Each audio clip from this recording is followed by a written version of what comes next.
nyo mga Perd, oh. TH10 yan mga Perd, ha. TH9 lang ako mga Perd. Ito lang yung gamit ko. All Valkyrie, 18, isang minions, 5 healer, tapos isang wizard. Siyempre kasama si King. Na yung gagawin ko dyan mga Perd. Tapos merong epic na nangyari dito mga Perd. Tingnan nyo, ah. Mamaya, sige, anin muna natin to. Panoorin natin. Ayan, binitawan ko na yung arrow dyan. Twin charge muna tayo. Ano dito, kapag na-twin charge ka, patient lang talaga. Patient lang kasi syempre hindi naman agad mababasag ng twin yan. So dito, ginamitan ko na ng earthquake nga. Umilindol mga Perd mo. So dapat ko na yung wizard sa yung minions.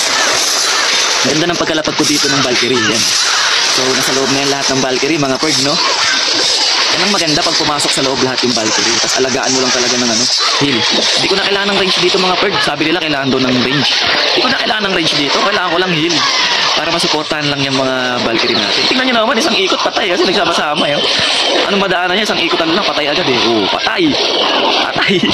Di ba? Hindi na kailangan ng range dyan. Ito, kailangan ito yung pampabilis. Di ko alam yung tawag niya, kalimutan ko eh. Oh, suportahan nyo lang ng heal yan. Mabuhay lang yan eh. Hindi na kailangan ng ano dyan eh. Ito mga Perd, oh, tingnan nyo ah.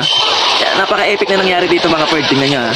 Ayan, sinuportahan ko na dito yung Queen Archer ng pampabilis para hindi mapatay ng X-bow. So dito, papasok na yung Valkyrie. Naputok sa point, parehas sila pumutok po.